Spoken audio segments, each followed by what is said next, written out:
Hey third graders, Mr. Ballum here. If you were able to do that warm-up activity, you did a great job of matching the external structures, observable structures, from the parent to the child animal. Because those traits that we have, those structures that we have, come from our parents.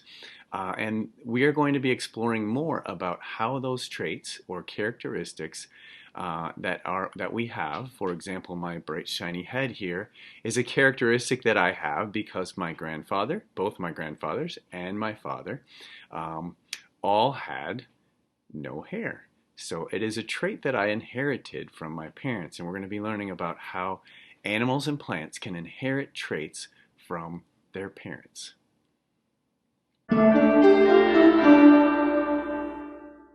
Right, so on the next page, boys and girls, you're going to see this Generation Genius episode with Dr. Jeff and his helpers, and it's called Introduction to Traits. And again, traits are those things that we can see on any living thing. So you, of course, will watch the video, but below the video, you can find some discussion questions, you can find vocabulary.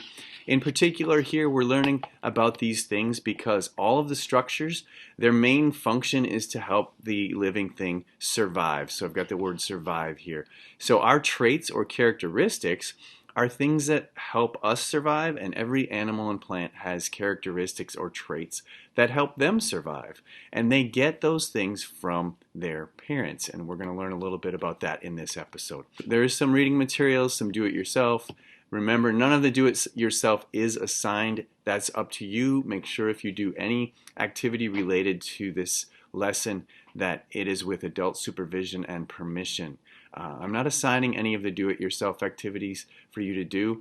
They're just for you to watch. Down at the very bottom, you will see that there is an online quiz game, and if you click on that, it opens up a Kahoot. If you do the online quiz game, please take a screenshot of your score at the end, and that will be what you'll submit on the review page. If you don't want to do that part of it and you want to click through to the review page, I will put a copy of the paper quiz from this episode on the review page, and you can use any of the Seesaw tools to fill in. So there's a word box to choose from here, and you would write those words underneath these rabbits, and then choosing the letter, you can either circle or write the letter on the line, and one more fill in the blank at the end.